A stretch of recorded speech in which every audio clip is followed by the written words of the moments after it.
Sobanukirwa na bimwe mu bimenyetso bigaragara cyangwa biboneka ku myambaro y'abapadiri. Njye wumva nitwa Mwizerwa Patrick, iyi ni Funga Rase TV show. Guys, nkusaba gukora subscribe wowe utarayikora, wibuke kandi no gukora share kuri wowe utarasharinga nibura abantu 10 byaba byiza kurushaho.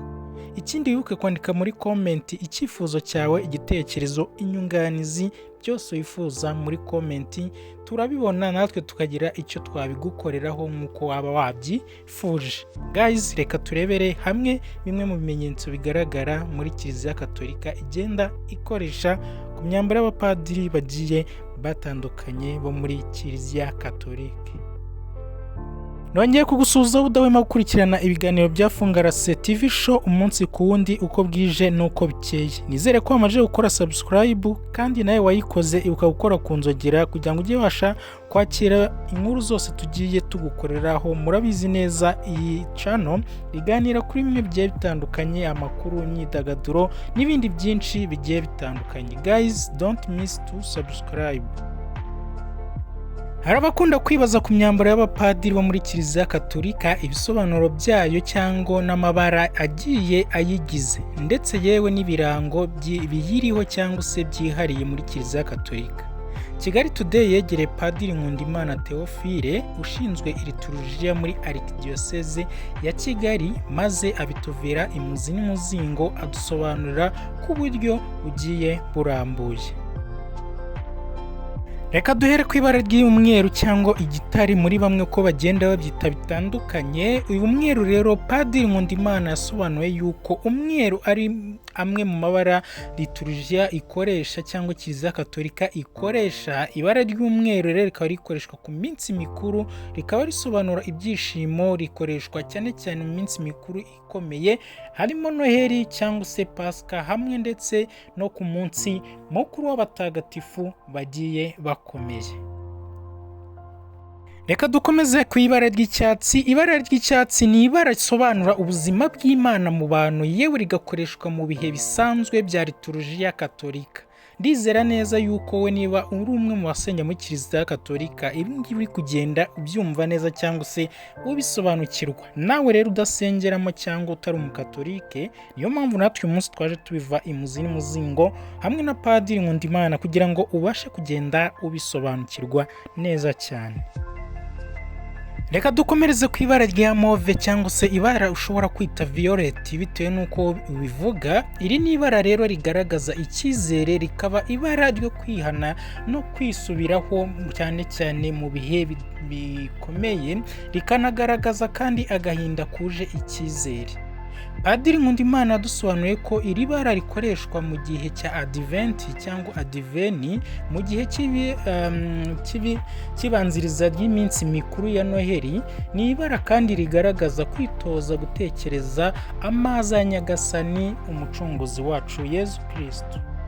Iri bara kandi rikoreshwa mu gihe cy'igisibo cy'iminsi 40 abakristo bamara bitegura Pasika, yewe rikagaragaza kandi kwihana no kwicuza kw'abakristo. Ni ibara kandi rikoreshwa mu gihe cya misa zo gushyingura no gusabira abapfuye, rishushanya icyizere cy'izuka ry'ubugingo bw'iteka. Amen. Reka tugaruke ku ibara ry'umutuku. Ibara ry'umutuku risobanura ubutwari bugomba kuranga umukristo, rigasobanura kandi imbaraga ziri mu bantu, ikibatsi cya Roho Mutagatifu. Iri bara kandi gakoreshwa mu misa z'abahowe Imana, abangaba bishwe banze guhakana ukwemera kwabo, yewe kandi no mu misa zo gukomezwa ndetse no mu misa zo kwiyambaza Roho Mutagatifu. Padiri Nkundimana Theophile yasobanuye ko kandi hari andi mabara agenda akoreshwa gake cyane muri liturujia ya Kiliziya, ariko nayo kandi akaba afite ubusobanuro bwayo, kandi muri ayo mabara harimo agiye akurikira akunda gukoreshwa cyane cyane, harimo nka iroza, ubururu ndetse yewe n'umukara. Reka dukomeze n'ibara rya roza. Iri bara riri mu mabara akoreshwa gake cyane mu bihe bikuru, mu bihe bigiye bitandukanye bya Kiliziya Gatolika. Ibara rya roza rikoreshwa ku cyumweru cya kane cya Adiventi no ku cyumweru cya kane cy'igisibo.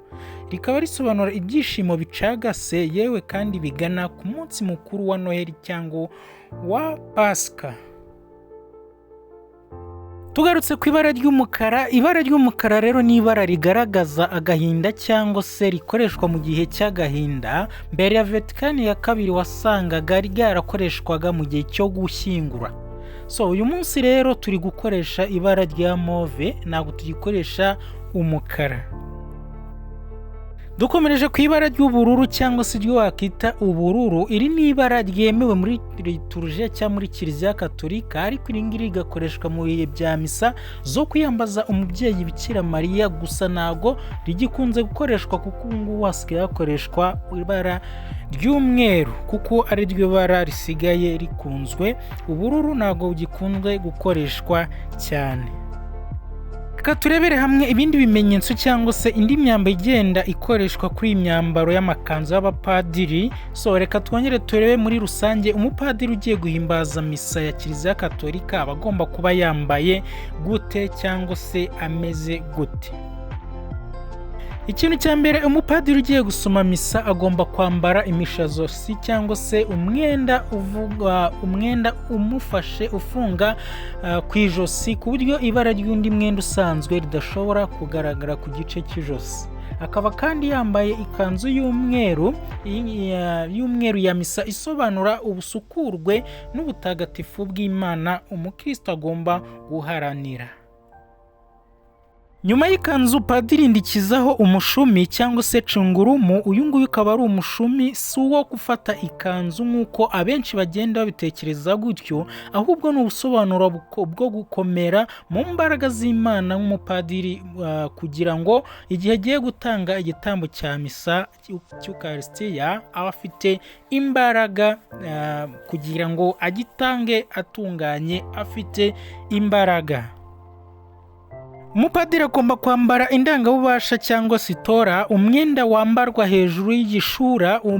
Uyu mwenda kandi ukaba umanuka ku ntugu utendera mu gituza kugera hasi, ariko ukaba udakora ku butaka. Uyu mwambaro niwo bita sitora. Padiri Nkundimana avuga yuko kandi indangabubasha ari ikimenyetso cy'ububasha umupadiri aba yarahawe bwo guhagarara imbere y'ikoraniro agakora umurimo mutagatifu mu cyimbo cya Yezu Kristo. Kirazira kandi yuko umupadiri yajya gusoma misa atawambaye cyangwa se atambaye indangabubasha. Byaba ari ikosa rikomeye cyane muri Kiliziya Gatolika. Hari kandi igishura cya misa. Iki gishura cya misa gisobanura ko Imana ifite icyicaro mu ikoraniro, kandi amabara y'iki gishura aba ashobora guhinduka bijyanye n'icyiciro cyangwa n'igihe cya liturujia Kiliziya Gatolika iba irimo, kuko ikanzu yo igomba guhora ari umweru, isa n'umweru ikeye, ntago igomba guhindura ibara. Ibindi biboneka mu myambaro y'abapadiri ni ibimenyetso bigaragaza ukwemera, harimo ifi yibutsa amabonekerwa Yezu yakoreye abigishwa amaze kuzuka, akabera ku kiyaga cya Betisida. Ifi kandi yari ikimenyetso cyakoreshwaga mu gihe cyo gutotezwa kw'abakristo. Icyo gihe abakristo bashushanyaga ifi ku nkuta z'amazu cyangwa se ibimenyetso bifashishaga kugira ngo bamenye aho baza guhurira bagasenga, hamwe no mu bwihisho cyangwa se mu buvumo babaga biherereyemo. Hari n'andi magambo cyangwa se wakita Alpha na Omega. Bikaba ari ibisobanuro by'uko Imana yari itangiriro ikaba n'iherezo ry'ibibaho byose. Hari n'ikindi kimenyetso cy'ukwemera kigizwe n'inyuguti ya P, yewe inyuzemo inyuguti ya X. Ibyo kandi ngo bisobanura P cyangwa se amahoro. Ayo akaba ari amwe mu magambo Yezu yavuze nyuma yo kuzuka, ati mugire amahoro. Ibindi bimenyetso harimo inkongoro n'umugati ushushanyije ku mwambaro w'abapadiri, ngo ni ikimenyetso cy'igitambo kigiye guturwa gusobanukirwa. Ikindi kandi iki kikaba ari ikimenyetso Yezu Kristo yifashishije arema Ukarisitiya ku munsi wa 4 mutagatifu. Avuga ko kandi umugati uhinduka umubiri we naho divayi igahinduka amaraso ya Yezu Kristo. Hari kandi n'izindi nyuguti za HIC. Izi ngizi zikaba ari zisobanura cyangwa se zikomoka mu rurimi rw'Igiheburayo zisobanura Yezu Kristo w'i Nazareti.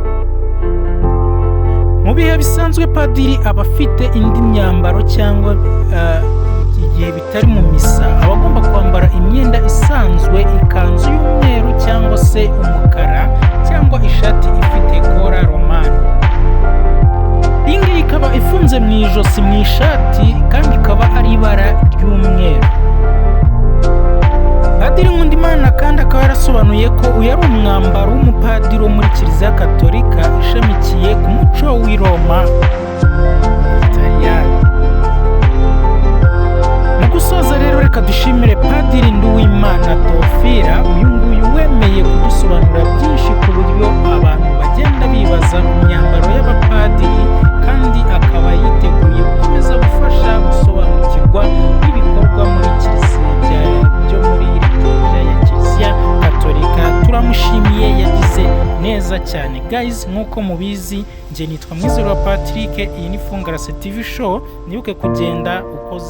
Wibuke kugenda ukoze subscribe, yewe utwandikiye no muri comment ku cyifuzo, ku nyunganizi, icyo wakifuza cyose ku byamamare bigiye bitandukanye. Twiteguye kugusobanurira byinshi ku byifuzo byawe. Guys, turabakunda, dusubire mu andi mavideo yacu agenda akurikira. Mugire umunsi mwiza n'ibihe byiza. Ciao ciao.